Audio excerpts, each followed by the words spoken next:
আসসালামু আলাইকুম রহমতুল্লাহি ওবরকাতুহু। সম্মানিত দর্শক, শেখ হাসিনা কি দিল্লিতে থাকতে পারবেন বা তিনি থাকবেন, নাকি তাকে অন্য কোনো দেশে পাঠিয়ে দেওয়া হবে? কাতার, যুক্তরাজ্য কিংবা রাশিয়া অথবা রাশিয়ার মদতপুষ্ট অন্য কোনো রাষ্ট্র, যেমন চেচেনিয়া কিংবা আজারবাইজান। এ সকল কথা কিন্তু ব্যাপকভাবে আলোচিত হচ্ছে সেই জুলাই আগস্ট বিপ্লবের পর থেকে। আমরা শুনে আসছিলাম যে শেখ হাসিনা ইংল্যান্ডে যাবেন এবং ভারত চেষ্টা করছিল ইংল্যান্ডে তাকে পাঠানোর জন্য, কিন্তু ইংল্যান্ড রাজি হয়নি। তারপর কি হলো, শেখ হাসিনা এবং শেখ রেহানা অনেকটা বাধ্য হয়ে ভারতে থাকলেন।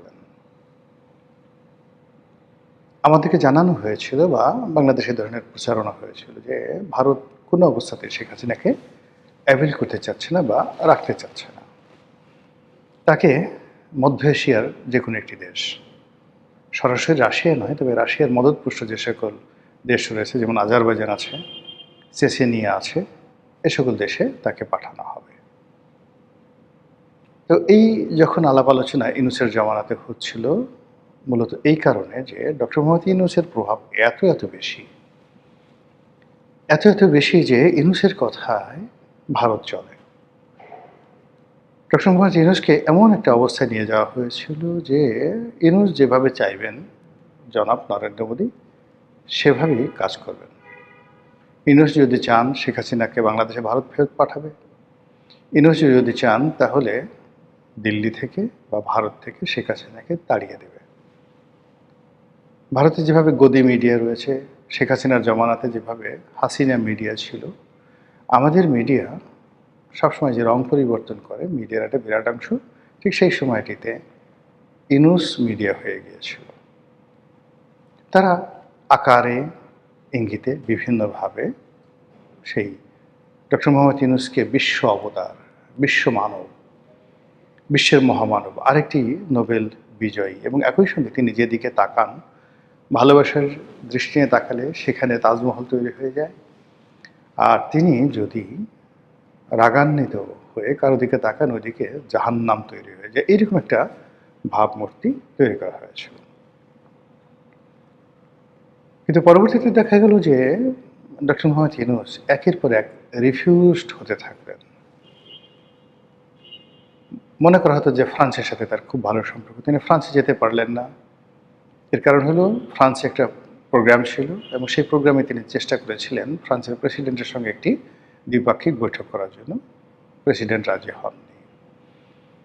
তিনি ইংল্যান্ডে গেলেন, অনেক চেষ্টা করলেন, ইংল্যান্ডের প্রধানমন্ত্রীর সঙ্গে বৈঠক করার হলো না। তিনি তার জীবনের শেষ দিন পর্যন্ত নরেন্দ্র মোদীর সঙ্গে, এমনকি জয়শঙ্করের সঙ্গে পররাষ্ট্রমন্ত্রী, অথবা অমিত শাহ, অথবা অ্যাটলিস্ট অজিত দোভাল, তাদের সঙ্গে একটা বৈঠক করার জন্য হয়নি।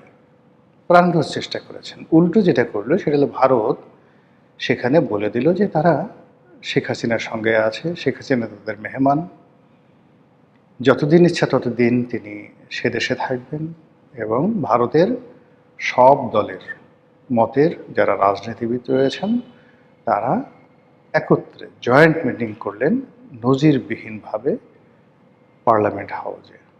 নরেন্দ্র মোদীর নেতৃত্বে ওখানে কংগ্রেস থেকে শুরু করে আঞ্চলিক সকল দল, মমতা ব্যানার্জি সহ, লালু প্রসাদ যাদবের দলসহ, নীতিশ কুমারের দলসহ, বিহারের সবাই মিলে বৈঠক করে তারা সম্মিলিতভাবে সিদ্ধান্ত নিলেন যে আমাদের অকৃত্রিম বন্ধু দেশ বাংলাদেশ, সেই বাংলাদেশে একটা রাজনৈতিক টারমাইল চলছে।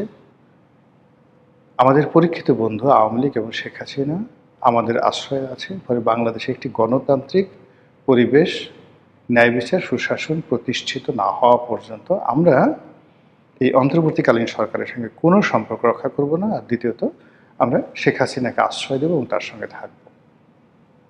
এবং পররাষ্ট্র মন্ত্রণালয়ের পক্ষ থেকে যে কথাটি বলা হলো যে শেখ হাসিনার সঙ্গে যদি আমরা এই মুহূর্তে বেইমানি করি বা কোনো রকম অবন্ধুসুলভ আচরণ করি, তাহলে সারা দুনিয়াতে ভারত সম্পর্কে একটা নেতিবাচক মেসেজ চলে যাবে যে ভারত এমন একটা রাষ্ট্র, তারা শুধুমাত্র শোষণ করে, অথবা তারা প্রয়োজনে কাউকে ব্যবহার করে, কিন্তু কারো বিপদের সময় তারা দাঁড়ায় না।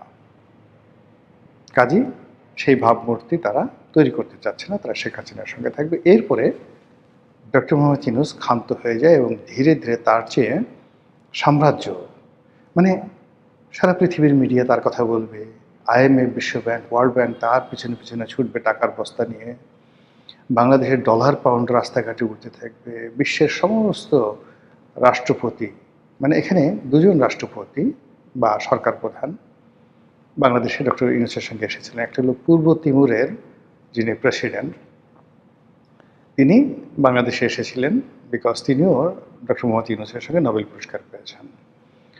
আর আনোয়ার ইব্রাহিম, মালয়েশিয়ার যে বর্তমান প্রধানমন্ত্রী, তার সঙ্গেও তার একটা ব্যক্তিগত বন্ধুত্ব আছে এবং তার প্রেক্ষিতে তিনি বাংলাদেশে এসে ডক্টর মোহাম্মদ ইউনূসের সঙ্গে একটা পারিবারিক বৈঠক করে গেছেন।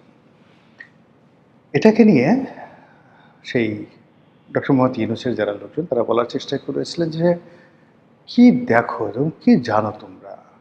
তিনি সকালে আমেরিকার প্রেসিডেন্টের সঙ্গে, সংযুক্ত আরব আমিরাতের প্রেসিডেন্টের সঙ্গে কথা বলেন, দুবাইয়ের শাসকের সঙ্গে কথা বলেন, তিনি সৌদি আরবের বাদশাকে যেভাবে অনুরোধ করেন বাদশা সেভাবেই সব কিছু করে, ইত্যাদি ইত্যাদি ইত্যাদি ইত্যাদি। কিন্তু ধীরে ধীরে ধীরে ধীরে এই সকল যে মিথ্যাচার, সেই মিথ্যাচার যখন প্রমাণিত হলো, তার সমস্ত পর্দাগুলো সরে গেল।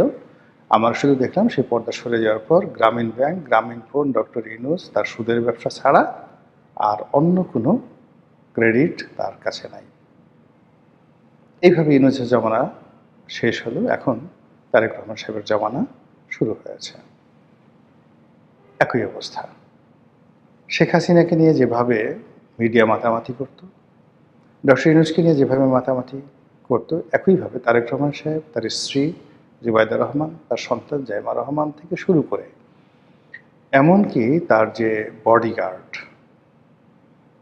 এমনকি যে তার গাড়ির সামনে যারা দৌড়াদৌড়ি করে, তাদেরকেও রীতিমতো হারকিউলিক্স বানিয়ে আমাদের মিডিয়াগুলো একের পর এক খবর ছাপিয়ে যাচ্ছে। কি করলে তারেক রহমান সাহেব খুশি হবেন? কি করলে বিএনপি সদয় হবে? এবং কি করলে বিএনপি যারা প্রতিপক্ষ তারা অপমানিত হবে, লাঞ্ছিত হবে? এই কাজগুলো আমাদের এই মিডিয়াগুলো করে যাচ্ছে।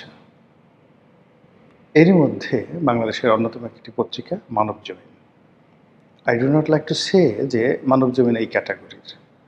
মানবজমিনের সম্পাদক মতিউর রহমান আমাদের বন্ধু মানুষ, বয়সে সিনিয়র হওয়া সত্ত্বেও তাদের সঙ্গে দীর্ঘদিনের সম্পর্ক আমার। মানবজমিন পত্রিকাটির সঙ্গে আমার সম্পর্কটা খুব ভালো। আর এই পত্রিকা শেখ হাসিনা বিরোধী ভূমিকাতে অত্যন্ত গুরুত্বপূর্ণ ভূমিকা পালন করেছেন। তিনি যদিও তারেক রহমান সাহেবের বিশ্বস্ত লোক, BNP minded, does not matter, কিন্তু সাংবাদিকতার ক্ষেত্রে তার সুনাম আছে, সুখ্যাতি আছে।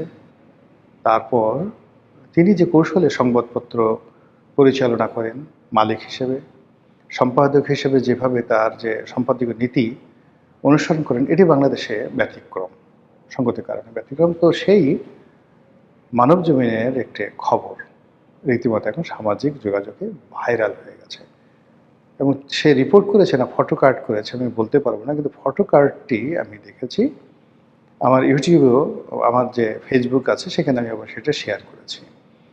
সেখানে যেটা বলার চেষ্টা করছে, আমরা যারা সাংবাদিক আমরা জানি যে এই ধরনের রিপোর্ট সাধারণত যখন খবরের দুর্ভিক্ষ চলে, মানুষের কোনো অ্যাটেনশন থাকে না, তারপর দেশে মানে মানুষ পড়বে এরকম কোনো খবর থাকে না, তখন এই ধরনের না ডানে না বামে এরকম খবর আসলে পত্রপত্রিকাগুলো ছাপায়।